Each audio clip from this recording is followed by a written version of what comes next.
up in Oklahoma City. So I grew up in like the buckle of the Bible Belt, and I grew up in a really conservative Christian home, and I say that as a good thing. I knew for early on, that I just felt different from the boys, or like they would all just do sports stuff. I wasn't really into that. I was in dance class, I was in figure skating, so my interests were just kind of different. And again, sometimes the unspoken words are the most powerful. Of nobody can know about your past, nobody can know about your present struggles. You can't really open up to others in a way that's vulnerable. Junior high, I just remember realizing that all of my budding sexuality, like I was attracted to the boys that were in youth group or at school.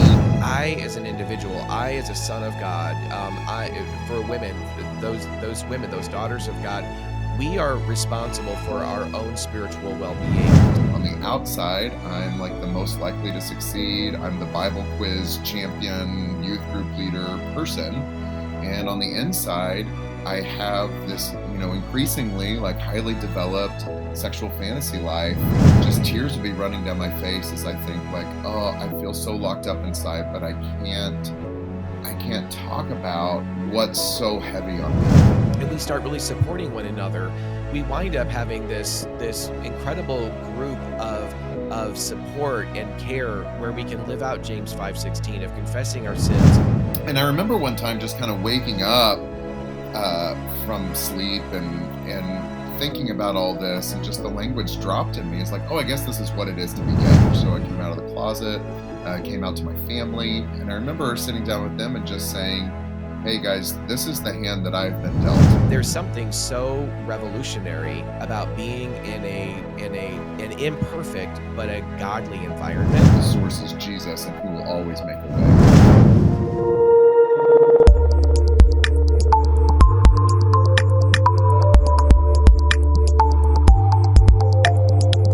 Hey, everybody. Thanks so much for joining us for this episode of the Love and Truth Network podcast. I'm joined today by a longtime friend of mine and Melissa's, Andrew Franklin, and we've known each other. Really, we got connected through Living Waters and through Desert Stream Ministries and our beloved friend, Andrew Comiskey, and his great work. Yes. And so grateful for them always. And but anyway, I'm excited to have Andrew here with us today. It's been a while since Andrew and I have connected, but I'm excited for you to hear his story and the story really of God's work and grace in his life. So, Andrew, thanks for joining us today.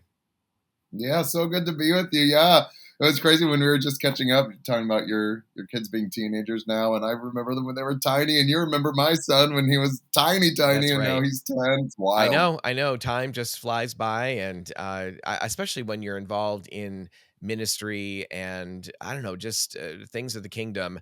It does seem like Yes. the days are actually, friends of ours said years ago when our sons were first born, they said the days are long and the years are short.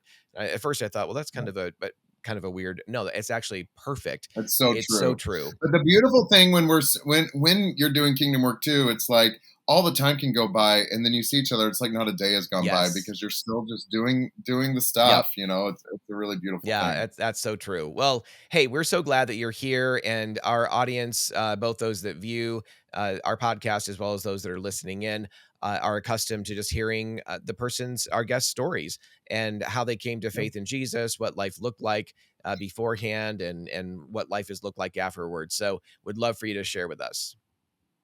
Yeah, it'd be great. Well, I live in Seattle now, but I grew up in Oklahoma City. So I grew up in like the buckle of the Bible Belt, and I grew up in a really conservative Christian home, and I say that as a good thing. It was good for me overall. I'm so glad that I was raised to know the Bible. We were in church every time the doors were open, and that was like our community. We really had deep community in those years.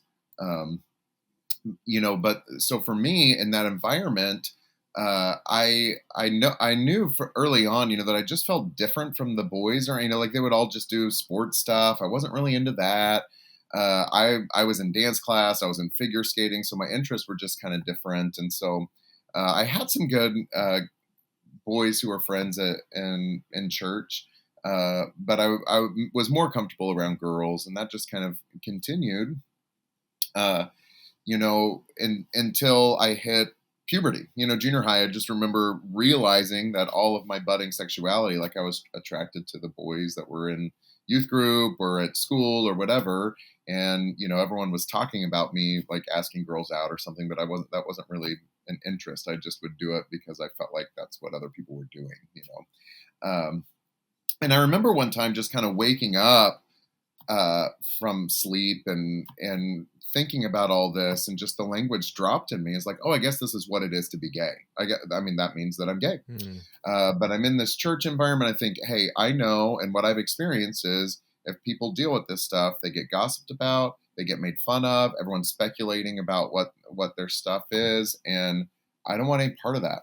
So I just really developed in my junior high school years this like division where on the outside I'm like the most likely to succeed. I'm the Bible quiz champion, youth group leader person, and on the inside I have this, increasingly like highly developed sexual fantasy life based around my guy friends, and so that all just kind of continued. And I remember times where I'm, even in youth group times, people are talking about their struggles, confessing their sins, and just tears would be running down my face as I think like, oh, I feel so locked up inside, but I can't talk about what's so heavy on me, So I would maybe say stuff like I hate my dad, which was true.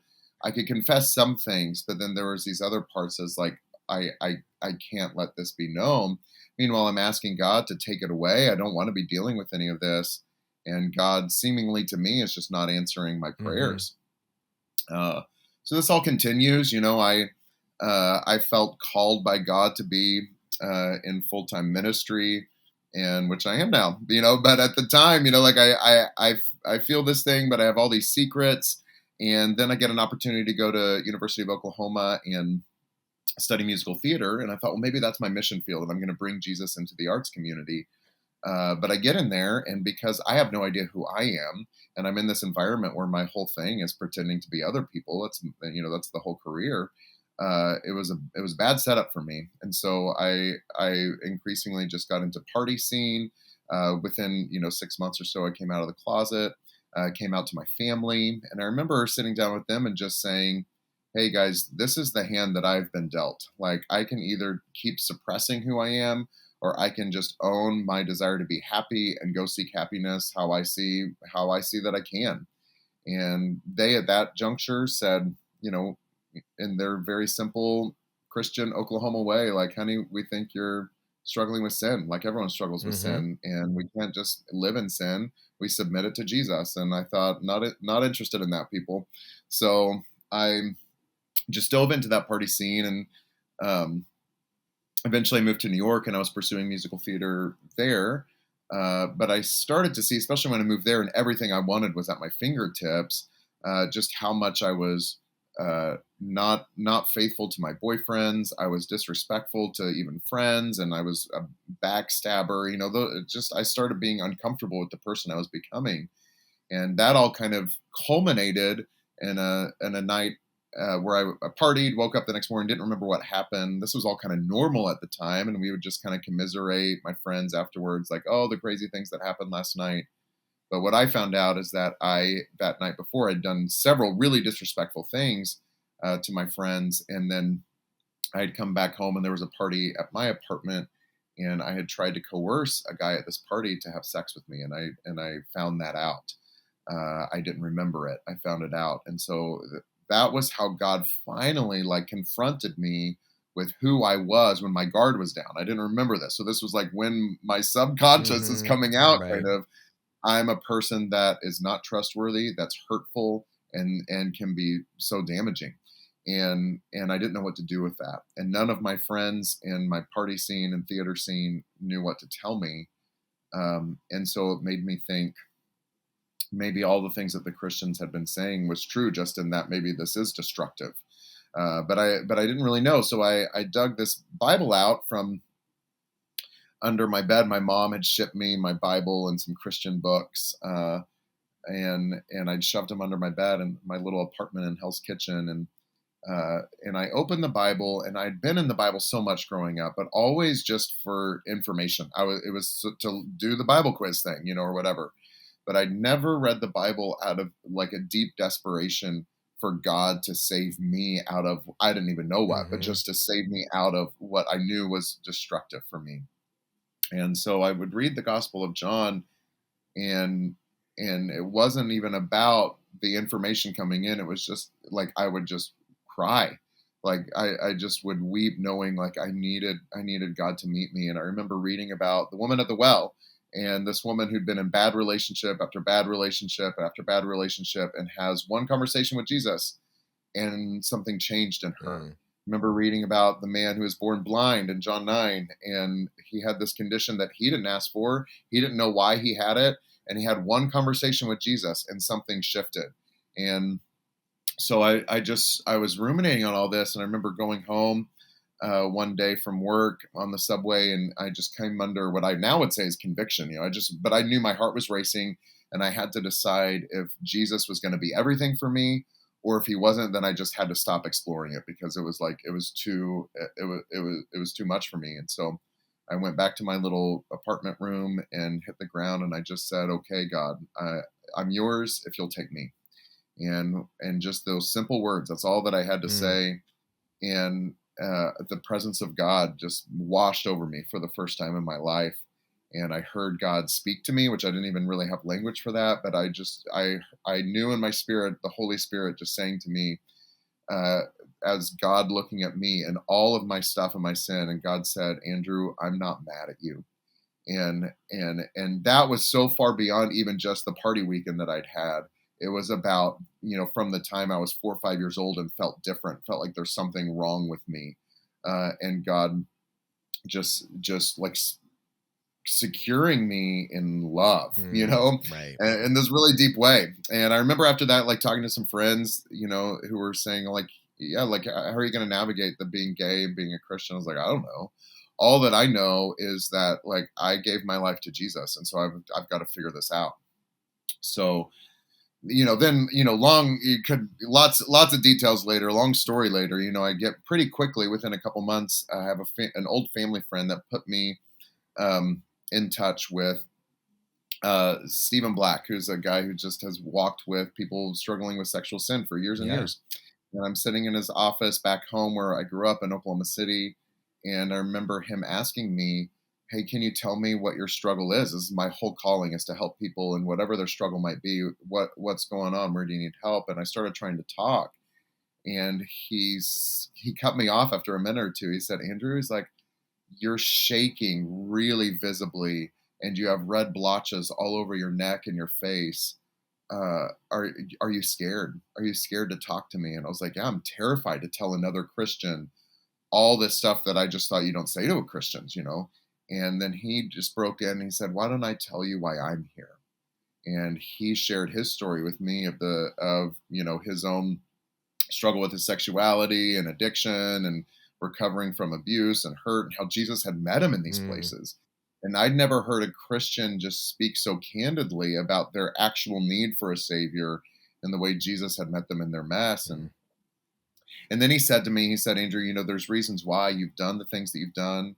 There's reasons why you currently want the things that you want. And God's your father. God loves you. And he wants to give you answers to these deep questions. And he's going to do it through relationship." And so that just began a process where I I call it my year of deconstruction, where I wasn't deconstructing Christianity, I was deconstructing Andrew Franklin, Yeah. and saying, "Here's all that I believe about myself, but I'm putting it all on the table, and allowing a trusted Christian. I'm allowing God's word. I'm allowing community to show me what's true about who God is, about who I am, and about how to walk forward in light of that." Uh, so that began a journey that really I truly feel I'm still on today. I'm certainly not where I was back in, what was that, 2006, but I'm still learning about love and on God's terms and in God's way. I'm still learning to stay rooted and grounded in the love of God in the midst of all the challenges of life, right? Yes. And so. I look back on those days like such a beautiful time and such a hard time, learning what, healthy friendships with men look like.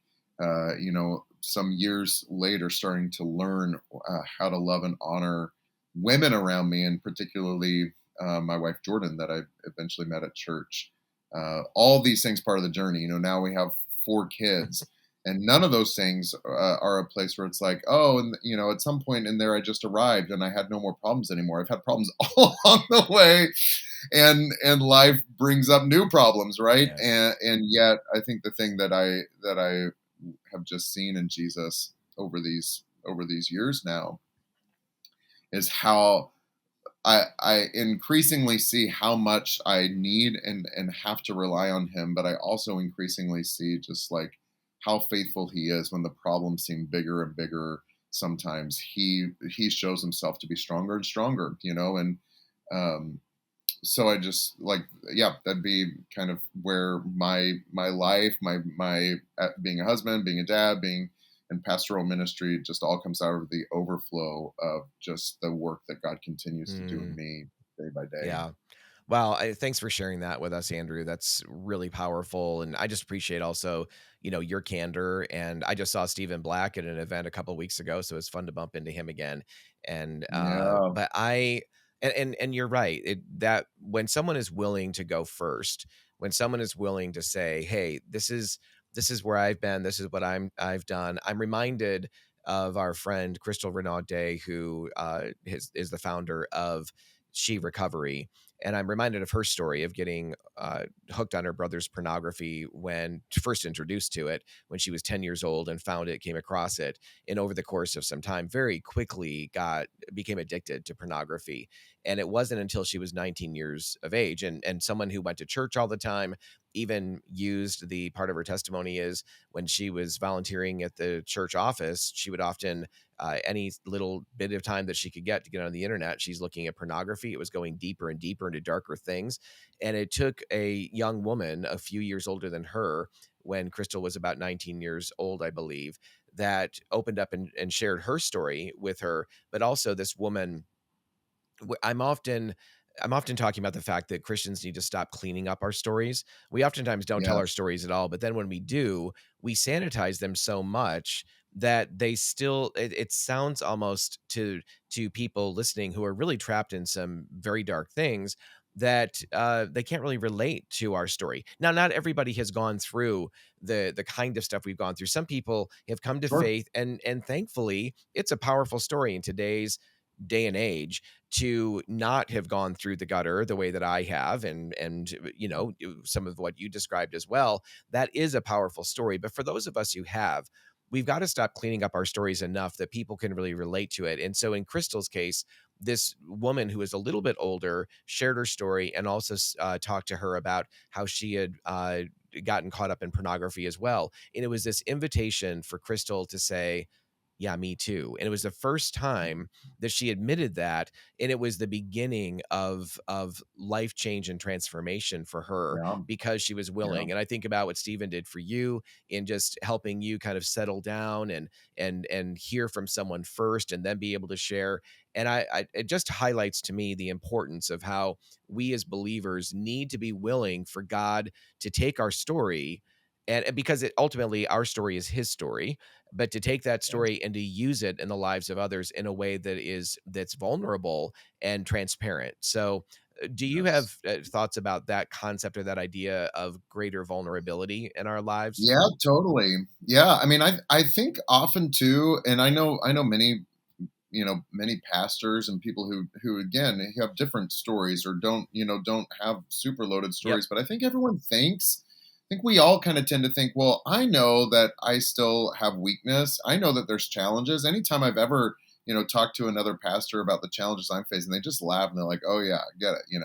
But I think it's so easy to assume that because it's very real to us that people around us just get that.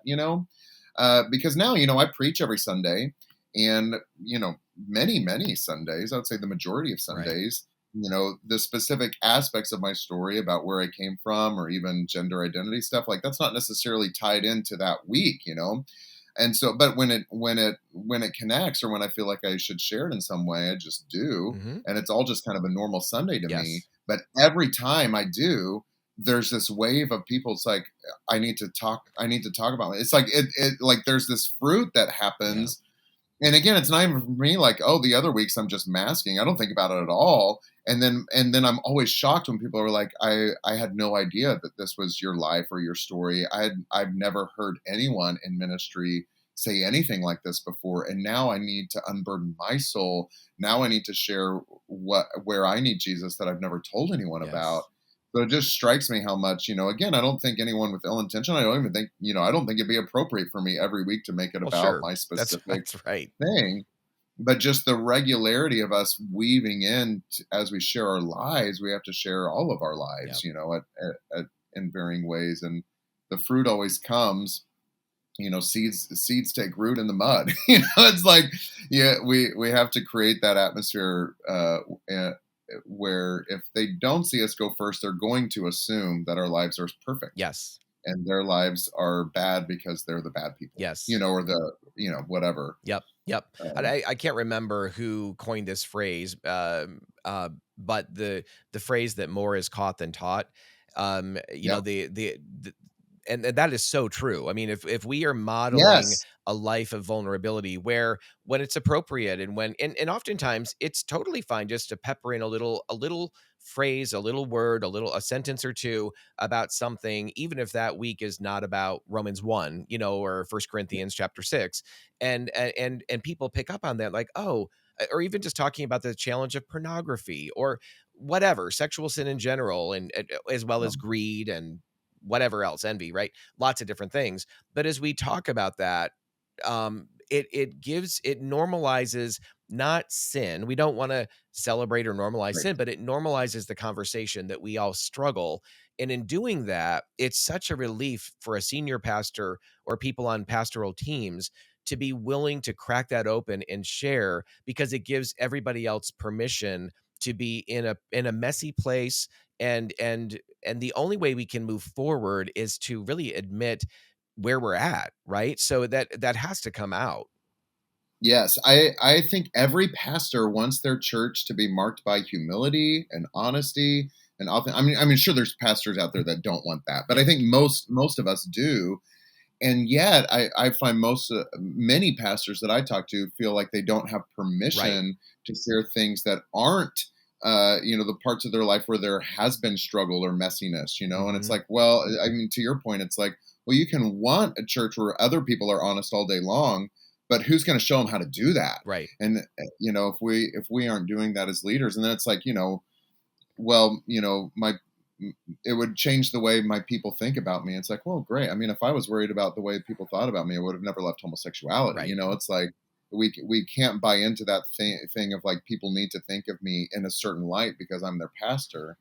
It's like what's that about? Mhm. Like how is that any different from how the rest of the world operates? Yes. If we want the life of Jesus to be manifest in us, we have to manifest the death of Jesus in us, and the parts of us that had to die so that Jesus could be manifest, Yeah, it's this weird kind of dichotomy, I think, of pastors that get put on a pedestal by the people in their congregation, and yet there's a way in which that happens and that gets fueled, but then the other side of that is the wheel kind of keeps on turning because we as leaders oftentimes like, for example, I had to recognize a number of years ago that I'm more comfortable being the one that's in control of a Mhm, conversation or in control of a mhm, relationship.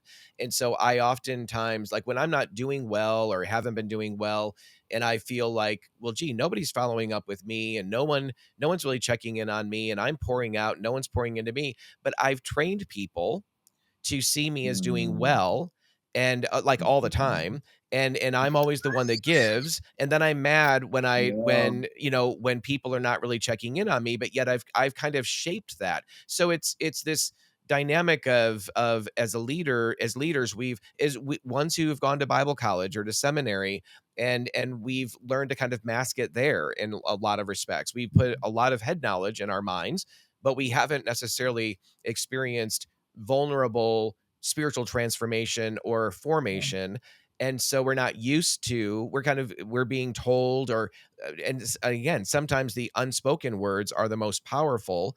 Of nobody can know about your past, nobody can know about your present struggles, nobody can, you can't really open up to others in a way that's vulnerable as a leader, etc. Those messages are sometimes spoken, but then there are often unspoken messages that have deep roots as well. But I just find that dynamic for many pastors in churches, where we've trained people to put us on a pedestal in a sense, and then at the same time that also gets fueled, where people would be shocked if their pastor of 10 years finally opened up and said, I've struggled with pornography, and even on occasion, even as your pastor, but I found the help and support that I need, or I need to find the help and support, you know what I mean? And I just think that I love your thoughts about the dynamic of how we can both train people in a sense as pastors to put us on that pedestal, and how it perpetuates. And then we get in this place like, I feel bound. I feel stuck. I don't know how to let anyone into my into my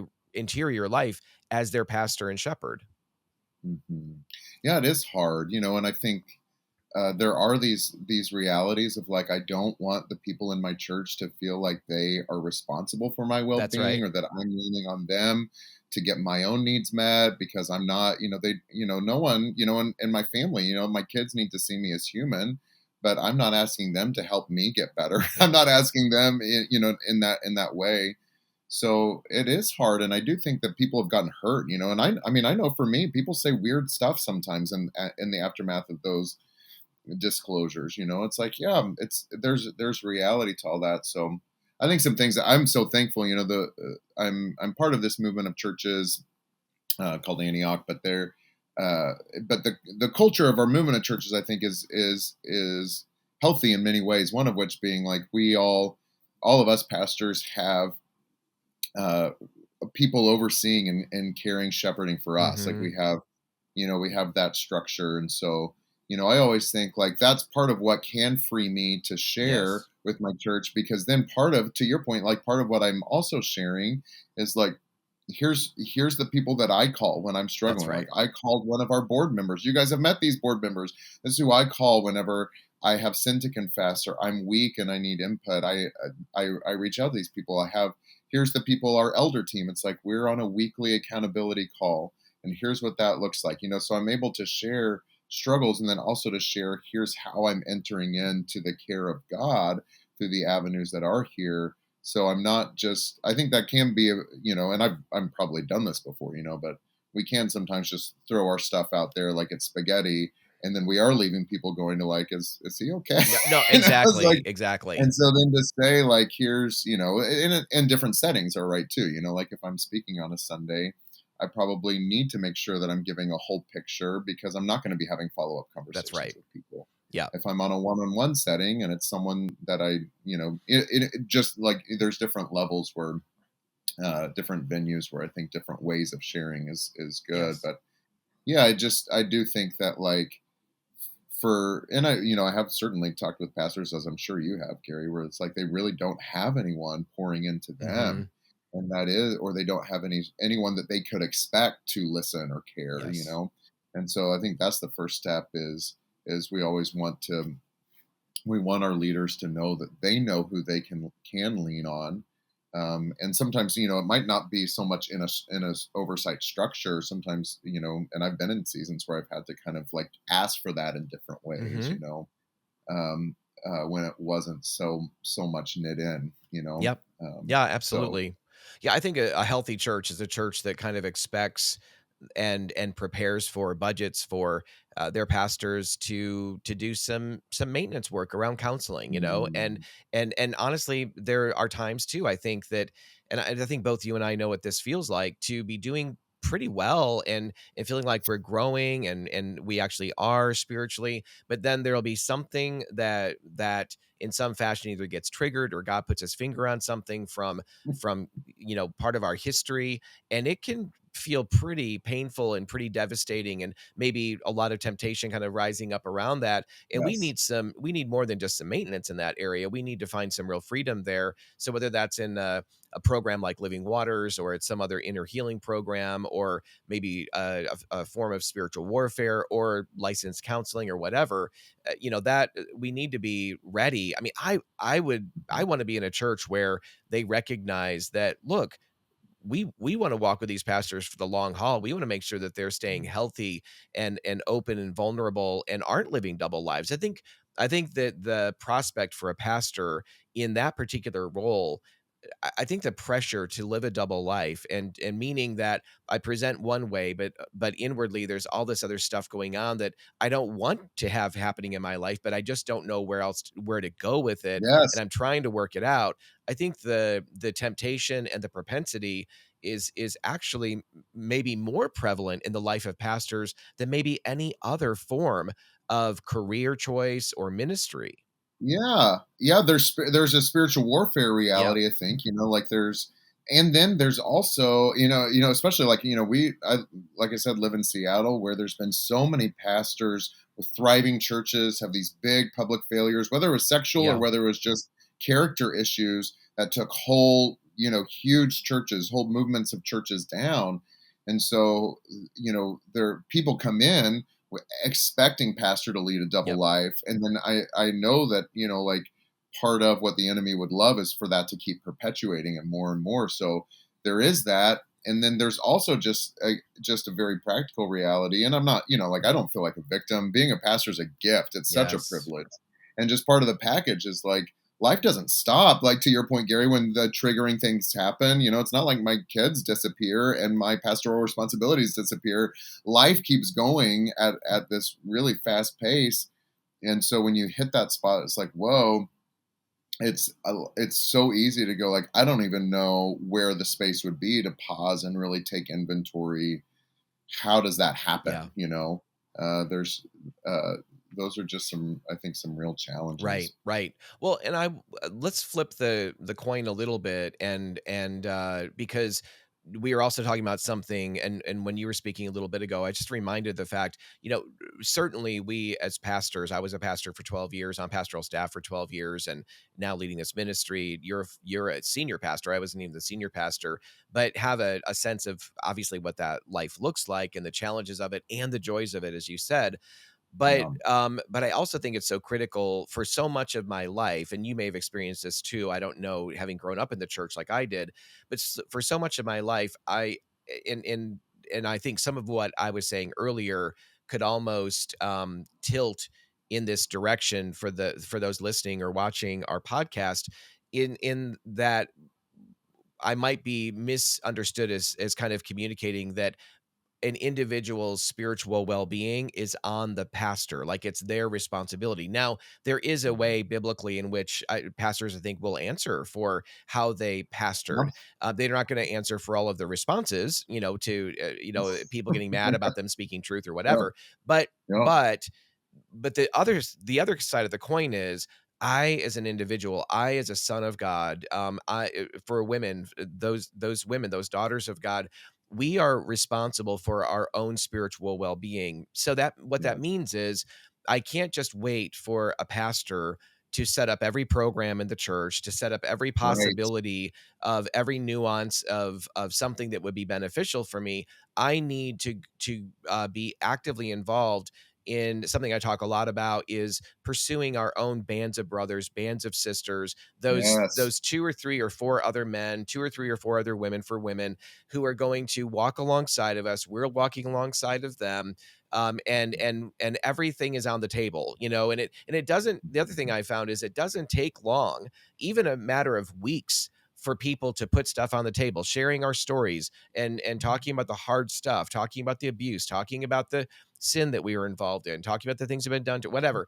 And as we get that on the table, and we start really supporting one another, we wind up having this incredible group of support and care, where we can live out James 5:16 of confessing our sins to one Yes. another, or, and our wounds. That's not what the Bible say, but our sins done against us, sins we Yeah. ourselves have done, so that and praying for each other that we might be healed. There's just so much strength and power in that. And I just want to make sure that those hearing this podcast or watching it are picking up that I always wanted to shift the responsibility of my spiritual well-being for a long time onto my leaders around me, but I really have to Mm. take ownership of that and seek out that band of brothers especially that's going to walk with me and help me excel, and I get to help them excel in their faith and their walk with Christ. What are your thoughts about that, Andrew? Yeah, I think that's so true. I mean, from day one, the church has never existed. Christians have never existed in perfect Yeah. conditions. Like, so whatever our struggles are, there's always going to be reasons that like we don't have the perfect setup. Like, and from day one, like the church is this entity that uniquely Jesus has poured out his Holy Spirit to give supernatural provision where there's not perfect conditions. So whether that's persecution and people making fun of the way you're choosing to live your life or your beliefs or whatever, or whether that's things like, hey, there's not the perfect offering in my church for what I need, or there's not in my area the counselor that really is specialized in this way. It's Mm, like, yeah, I mean, these are very real challenges. And if we are people of faith at all, we have to believe that Jesus is going to make a way for each one of us within the conditions that we're in. yes. And so I'll take any day someone saying like, "Hey, here's my struggles. I've talked to people in my life group about it. No one no one responded well, or here's how they respond." Like, I will advocate for that person, Mhm. right? But that's different than someone coming going like, "There's no support for me here." And I'm like, "Well, what have you tried?" Yes. "Well, I haven't tried anything." Right. But I'm not seeing in the announcements that there's the program that's going to meet my need. It's like, well, yeah, we're a church plant. Right. It's like, well, like streamlined programs not our specialty right now. Like, but we believe that the life of God is going to come in the avenues that we do have. Yeah. We do have small groups, so Right. like let's stay there. There's someone here that's willing to get coffee with you. Let's try that. Mhm. And because I know, yeah, I mean, I feel so blessed that there was like a ministry specialized in sexual restoration right when I was a new believer. But like pretty quickly, I stepped into a church environment that was just kind of wild and woolly. It was a new church plant, and that's where my wife Jordan really found God and really found healing. But in that church where we were both in, like she didn't have the programs that I'd had in my early days. She just had, a person in the church saying like, I'll try to walk with you, and she was wrapped up in a whole sinful relationship, abusive relationship, couldn't get out. And it was just the very messy, like, hey, why don't you just come and be part of our family? Come share dinner with our family. Yes. Come be with our family, and I'll try to walk with you as you fit. Like it wasn't some like streamlined thing. It was just the church being the church, and Yep. so we never want to discount. It's not to say that our churches, like I right now, my wife and I are really going, okay, how do we get a program going this next year for the specific purpose of people wrestling through their sexual relational stuff? We did one thing like that a few years ago as our church, but again, it's like we really want that, and we also like have to be open to God doing it a different way in some of these conditions where like as a brand new church we didn't have the capacity to put on these programs. We Sure. were trying to like you know like Yep. make a Sunday morning happen. So yeah, but just that place, like the source isn't in finding the exact right avenue. The source is Jesus, and He will always make a way. Yep. I think is just a good place to put our feet and plant them. Well, and I'm reminded as you say that, Andrew, I'm also reminded of our friend, Rosaria Butterfield, my friend, Rosaria Butterfield. Yeah. She was on a podcast a few episodes ago. And one of my favorite books that she's written, I mean, her testimony is so powerful as well. But one of my favorite books is The Gospel Comes to the House Key. And just helping and Mm. equipping the church on what does it look like. And she uses a phrase, radical ordinary hospitality, because Mhm. biblical hospitality, ordinary hospitality that's really biblical, is radical in our culture. And that's why I found Yeah. tons of healing was in families that took me in, that loved Jesus, that allowed me not just to come over for dinner on occasion, which so sweet and wonderful, or grab coffee with me. And if that's the bandwidth that someone has, then do it, you know? But for Yep. those who have an extra room, for those who have the capacity, to allow someone to come into their home, there's something so revolutionary about being in an imperfect but a godly environment that is Mhm. that has a kind of healing that that that really underpins and undergirds the good teaching and the truth that's poured in. That environment alone, or undergirding those things, I think can also add a depth and a richness to all that that person is learning, and the relationships of kind of being in someone's home as well. I just think that's a powerful Yes. dynamic the church needs to lean into more. 100%. Yeah. Couldn't agree more. Yeah. Yeah. Andrew, I was gonna ask you something else I'm just drawing a blank on at the moment. So you and I met, as I mentioned in kind of the introduction, through Living Waters, Desert Stream. Yep. And what year did you wind up getting involved in that program? Man, I would have first like gone through a Living Waters program in 2006, I guess. Okay. And then I started, I was probably the next year, I was like, a small group assistant. Mhm. And then, like, so just kind of like started getting involved more and more from there. Yep. Uh, yeah. And you were involved in a ministry prior, and then you also actually wound up on staff for with Desert Stream for a period of time, right? Yep. Yeah, totally. And there was a season where it's like um, I knew and was so thankful for the ways that God was meeting me, and never again a place of like, oh, now I'm all my issues are gone, so I'm going to help these other poor people. It's like, no, I still need to Yep. stay in close community, and it's such a joy to just see God meet other people through us. And um so yeah, so and so there was a season of time where it was just kind of this asking God, like, hey, I want to serve, and this is all, I'm like meeting, dating, getting married to my wife, and it's like, where's the right place for us to serve? And I'm so thankful for the ministries that I was able to serve at. And then ultimately we really felt a call uh to bring some of the work of healing, restoration, walking with people for the long haul, and bring that into this church movement of Antioch that God had called us to. That just really, we felt an urgency with that. Mhm. Um, yeah, with no knock on what these other ministries were doing. It's just a specific. This is what we Yeah, feel right. called to, and we love this church family we're part of, and our church movement is very missional. It's always been very missional, very about the nations. And I think, admittedly, for a time, it's like there wasn't a lot of avenues for people to really increase their own depth and to really walk in a real ministry of compassion and care in those ways. So it's like, kind of to your point, what you're saying earlier, it's like we kind of had a point. It's like, oh, we could just say that this specific church isn't great at that, so we'll go and do it another way, or we can bring what God has shown us here into the church and let this church be strengthened in this place where it's weaker. And that's really where the most fruitful years of our walk in ministry has been, just because that's what God called us to, Yep. you know. Yep. Well, there's something I wanna also put out there for those who are taking part in this particular podcast episode.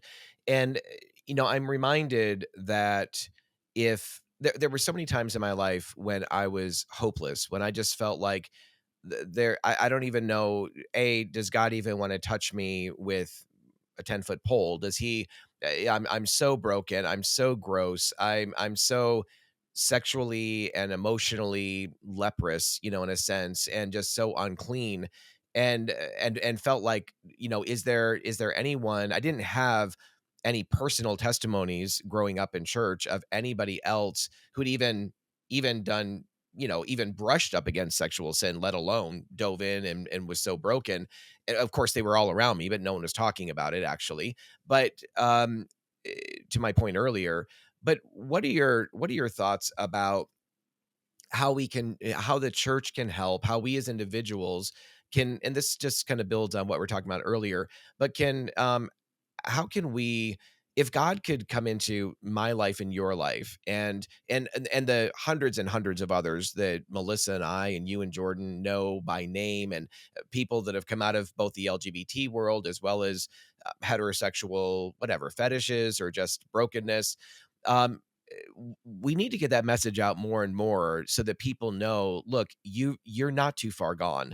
You are not beyond God's help. You're not, I often say the power of God does not stop at the threshold of the LGBT community. It also doesn't stop at the threshold of sexual sin. We see that obviously in what you brought up earlier of Jesus dealing with the woman who had been married 5 times and the woman at the well. So and was now living with another man. But how can we become uh, that hopeful message to others who are wrestling and struggling? I mean, what are your, we talked about this earlier, but I just want to kind of cap this a little bit with your thoughts on that, and then I want to shift a little bit more to your marriage and what led to the opportunity to be married as a guy coming out of that space and all that. Yeah.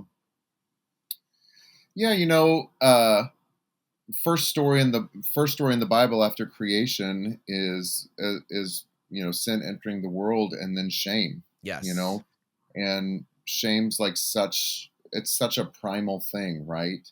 And I think it looks different for everyone, and some people, their response to shame is that religious mask where I'm just not going to talk about my problems and my life's going to look put together. Some people, shame's going to look like what it was for me is like, I don't fit in with the church that I see, so I'm just going to rebel and I'm going to just do my own thing with my shame because I don't see a way to resolve it here.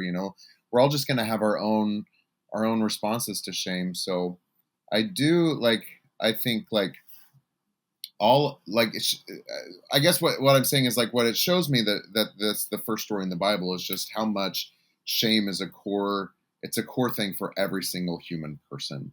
And for anyone sharing, anyone who has had Jesus meet us in our shame and remove our shame and welcome us into community, into family Mm, with him, and then in the church and in real relationship. And anyone who's experienced it knows how messy that is, but how profound and powerful that is. And anyone sharing the specifics of what that has been for them is going to translate to people with any number of other struggles. And uh and so I just think like, I think in the church, whether it's on a Sunday morning or just in a small group or whatever, the more that we can highlight the ways that Jesus meets us in our shame and walks us out of shame, I just think that has such a ripple effect. yes. And then you know and and then it's the place of like, we even regularly do, when we have on Sunday mornings just a ministry time, there's just these reminders with the people who are praying. Is like, hey, whatever someone brings, like, this isn't the moment to like give them your advice. This is just like a, I'm so honored, this is so good that you brought this into the family of God, let's take this to Jesus. Yes. So it's just the keeping things simple, as in like, Jesus meets us in our shame and our pain have this place to go. This is normal in family God. I did this on Sunday. We did like it just forget what the ministry time was. It was like, people who need God's comfort. But I just said, I was like, hey, if there's not a place where you specifically need supernatural comfort today, you probably will next week. So in That's in the right. family of God, we don't do the like, what are people going to think if I raise my hand today or if I go forward? It's like, we don't do that. We do like in the family of God, everyone's going to have needs from, and then when we're in a place where we feel strong, then we have the strength to give away to the people who are weak. That's what we do. Yep. That's what the family is.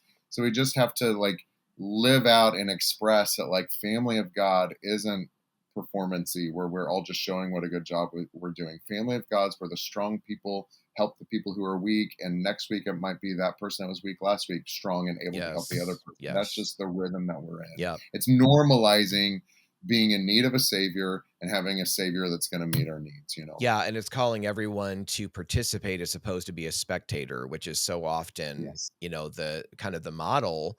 of a Sunday morning, and Yeah. if we can change our perspective. We often talk about wanting to help churches become teaching hospitals, to have that mentality of maybe you Yeah. came in addicted, broken, in need of the ER, not even just some time in the hospital for some reason, but you came into the ER, and we want to be able to train and equip you to be the next round of emotional, spiritual doctors and nurses that Mhm. are helping others, and that we come to church with eyes for others, not just Yes. to evaluate whether it's my favorite song, whether the worship was too loud, whether it was this or that, or it really is more about, "Hey, God, give me, yes, fill me up where I need to be filled up, but also help me to be an avenue through which, really an avenue of living water, where water is being poured in, living water is coming in from you, but it's also going out to those who have needs." Yep.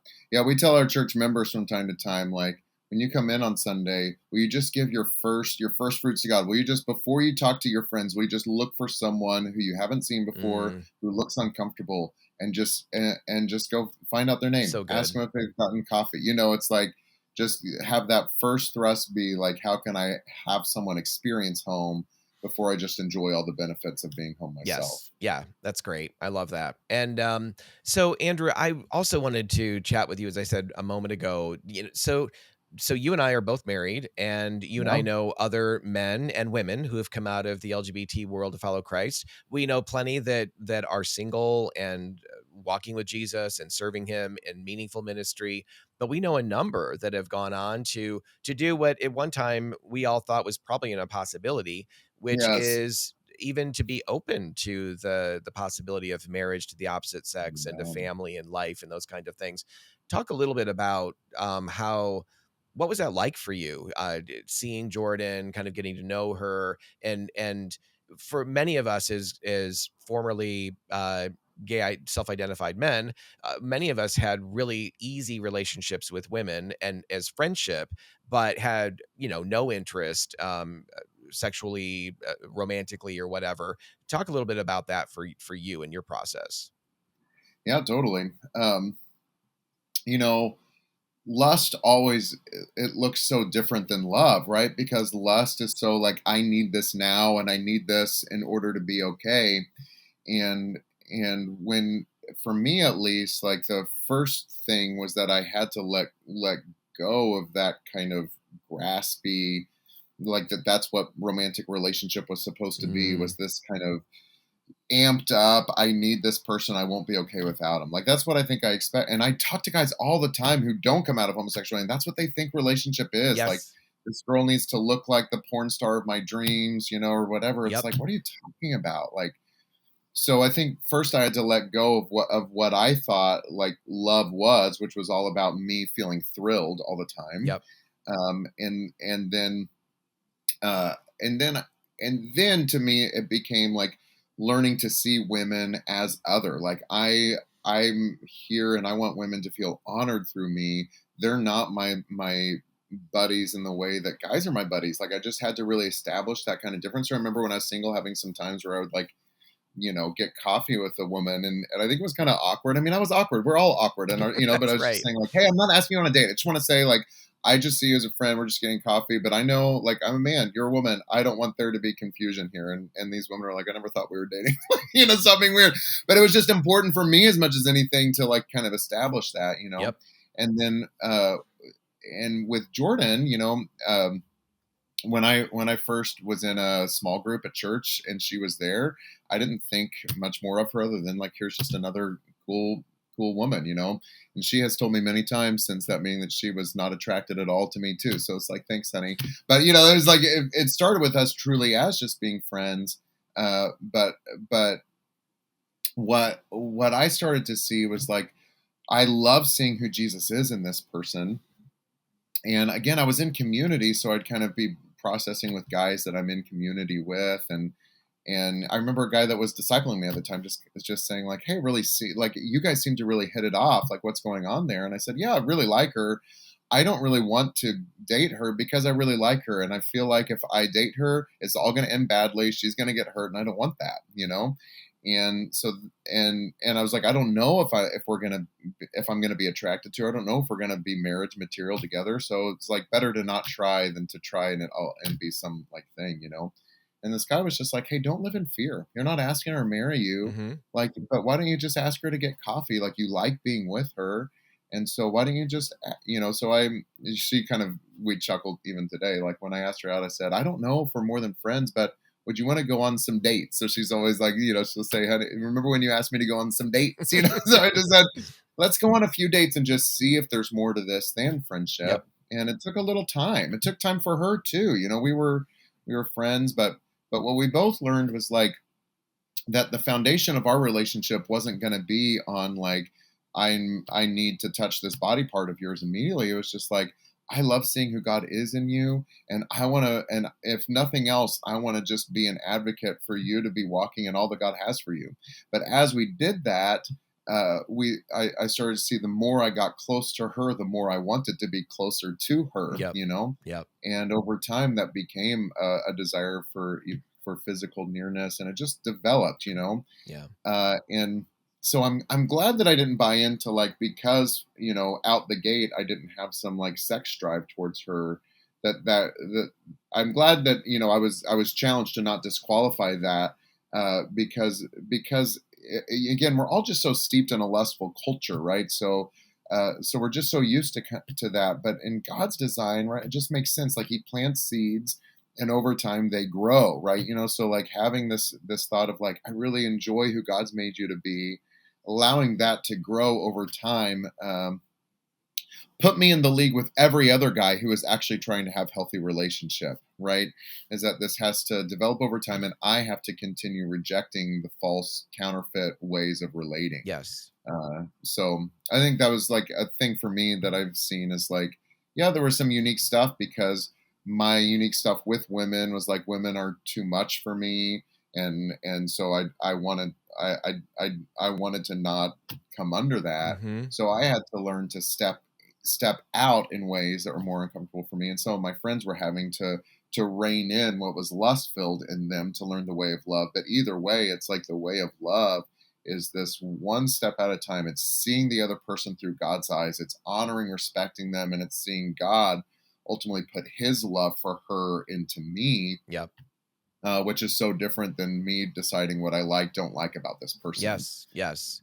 Yeah, and so like you're saying, whether you're coming at it from a position similar where we're at in terms of needing to learn to where we would ordinarily kind of be put off at the idea coming from our Hmm. background is in the LGBT world, or if Hmm. you're coming at it from a perspective of always being heterosexually wired and whether it's infatuation or whatever the case is, so often in that space people will mistake infatuation for love, or they'll mistake Right. lust for love, and oftentimes men will not honor the women in their lives by caring enough about them that they will not pressure them for sex, or Right. will protect them both from his desire as well as potentially her desire. Hmm. Genuine love actually will do that, and Hmm. genuine love will actually say, no, I'm yes, this is difficult, and yes, I maybe we're engaged and I can't wait till we're married until we can really enter fully into this union that God designed for us. But love is not going to push that boundary and take something from you that is not yet mine as your husband, or as a woman Yeah. toward her future husband. So Yeah. the other thing, in that same kind of vein of thought is, well, in a sense, I want to shift a little bit to fathering. Like for me, it's one of the greatest joys of my life to be able to be a Yeah. father to my two sons. And something Yeah. at one point in my life, I didn't think that I thought I'd be a horrible father and didn't have any interest in that, 100%.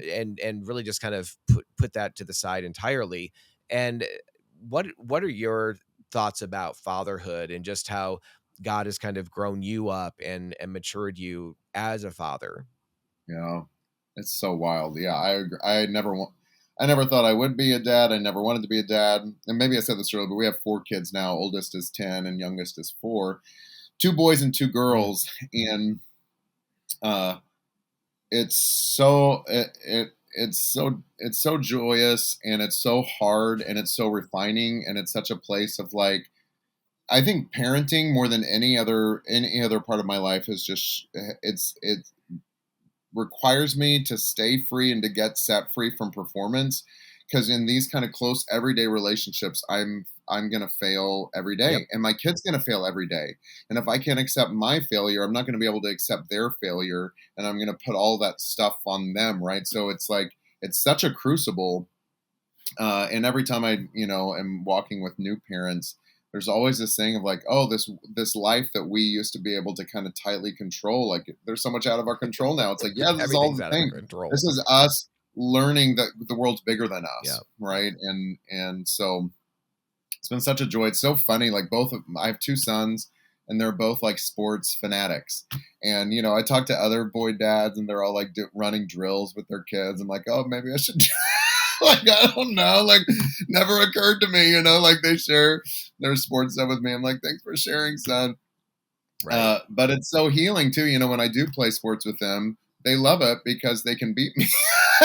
That's And so we awesome. have fun. It's like it has been such a place of God redeeming things and challenging me to grow and to become a more Christ-like man. Yeah. For them. Yep. Uh, so And I also just want to, as we kind of come to a place of wrapping up here, I would love your thoughts on this particular topic. The idea of coming out of a lot of sexual sin, maybe in the heterosexual world, and just being yeah, saturated with addiction in that area, or coming out of LGBTQ, what have you. The idea of just sort of jumping from that space into marriage, or yeah, let's just say that, into marriage, or to parenting, and that somehow is going to be healthy, or that's going to be the, like, it's going to fix me in some fashion. We've seen yeah, enough disaster where people have tried to use marriage as to the opposite sex as some yeah, kind of fix me thing, whether that is, again, somebody who's opposite sex attracted but has really gotten saturated in sexual yeah, addiction of one kind or another, or if it's somebody in the LGBT world, mostly same sex attracted, but then trying to use marriage as a way of quote unquote fixing themselves. yeah, All I can say is I've seen the disaster of that. But I yeah. think what has, I've been Melissa and I've been married almost 18 years. You and Jordan, it's been how many years? 10 10, or yeah. no, sorry, 12. 12, yes. Yeah, that's right. And, but so the idea of the longevity of marriage for us has been, and also finding joy, even if, of course, it's hard, of course, it's refining, but finding joy in it as well is because we understood, and for me, it's so much of it flows out of Andrew Comiskey and Desert Stream and Living Waters, Yes. the need for the more, the need for healing, the need for Yeah, restoration, before jumping into, or not even jumping into, but before yeah, being ready to take yeah, on that role of being a husband, taking on that role of being a father. And of course, there's always ongoing refinement. There's a lot yep, more ahead for me, I know. But what are your thoughts about that? As opposed, I think we get yeah, the cart before the horse sometimes in an yes, attempt to sort of fix ourselves or whatever. So what are your thoughts, yes, Andrew? yes. I all the time. Just a few weeks ago, sat down with a guy who was for the first time really working out his same sex stuff, but then he was kind of dating a girl. His parents were pressuring him to date this Ah, girl. It's like, and I'm like, hey, take a season, just focus on you that's right. figuring out who you are, who God is, and getting that foundation, because marriage is such a beautiful gift, and it's such a crucible, right? What's in you is going to come out, Yes. and we're not ever going to go into it perfect, but you want to go into it knowing that you've done the work to establish who God's made you to be secure in that. Then you want to do the work of developing and standing in good friendships with other guys, or for women, a good friend. Like, you'll need that community when marriage is hard, when dating's hard. You need people who are truth tellers, that know you, that you can confide in, that'll sharpen you and call you to continue That's right. loving like Jesus. So start with this place of grounding yourself in who you are, who God says you are, and who God is, how you connect with Him. Then let it be a focus. And these happen at the same time, right? We were, and then we learn healthy friendships, and how to do that, and then give your dating relationship enough time uh, to develop to where you can really see God grow love for this person, and then you'll have the rest of your life to, right, to let that crucible squeeze out what's in you, but you have that ground where you're not coming in it already not knowing how to stand yourself. It's Yep. so important. Yeah, it is. um, It's um, absolutely critical. So 2 more things. One is, I wanna talk a little bit about the book that you've written about your story, which is so oh, sure. critical, important, and also how, people, if they have a desire, can connect with you and whether that's through email or what have you. But before we do that, I always like to double check with, our guests and just see if there's something that has kind of been on your mind or heart that came up through our podcast or maybe before even, Hmm, uh, and it feels like something you kind of just like to leave with our audience, hmm. that you've not been able to fully share. Anything on your mind at all is kind of a last, amount of sharing with our audience that is in your heart. Maybe just that. I mean, this is kind of a small thing, but just I was in worship in church on last Sunday night, and it really struck me for, um, and it's just been kind of sitting in me since then. It's just how much like there's not a right skill set uh, that makes a good Christian, right? It's like, being a person who naturally is like, has a high degree of self will or has a high degree of self control, or a person who, is naturally like well spoken or whatever. It's like these aren't qualifiers to being a good Christian. I just has been Mm, tender in my heart how much like every single one of us who Jesus calls were dead in our trespasses and sins and have been made alive with him. So it's like any place we all have different places where we get insecure about whatever our strengths weaknesses are. We either get proud in our mm, strengths or like bugged about our weaknesses, and like Jesus isn't looking at any of that, right? He's wanting to put something in us that hasn't just come from our natural skill set and wiring. And so that encourages me, and the parts of my calling today that I feel not great at, that I know that was so important for me to grasp early on, that like I wasn't disqualified because of my mistakes and my propensities. God can do anything through anyone. All he asks is the humble person who's yep. leaning on his power and not Yep. on their own strength. Well, and what that reminds me of, Andrew, actually, this occurred to me earlier and I forgot to mention it, but I think this is the perfect time to say it. I was many years ago, uh, I was with you. I think so. You've been married 12 years, probably was 11 years ago or so, is before you guys had kids. I think I was at a conference in Oklahoma, and I was staying with you and Jordan. And Okay. I remember coming downstairs early in the morning to get coffee or something, and I came down the stairs and it was dark and there was a little light on in the living room, and you were on the couch, sitting on the couch, and you were just in this, and I think of this often. I know this sounds maybe silly and you have no I idea have until I'm no saying memory this. of I it. know, right? So I come down the stairs and you're sitting on the couch and you're just having a time with the Lord.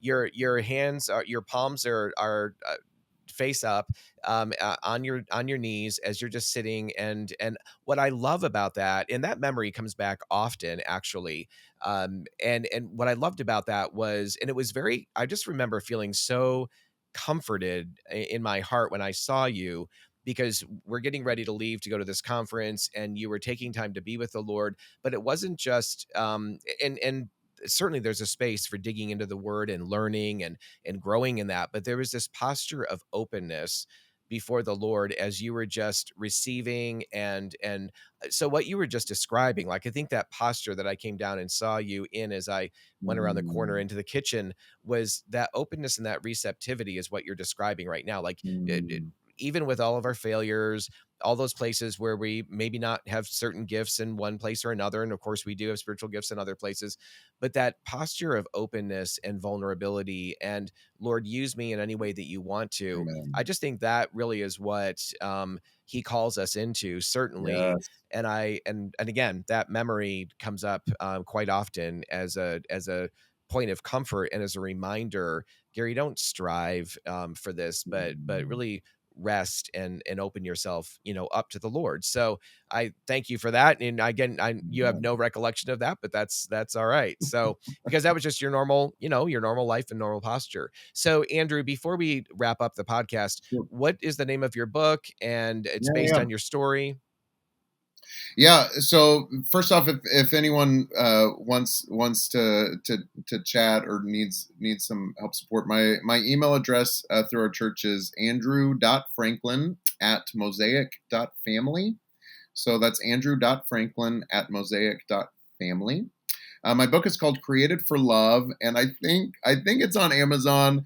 And if it's not, I know I have some copies at our church, so you can just email me and I'll send you one.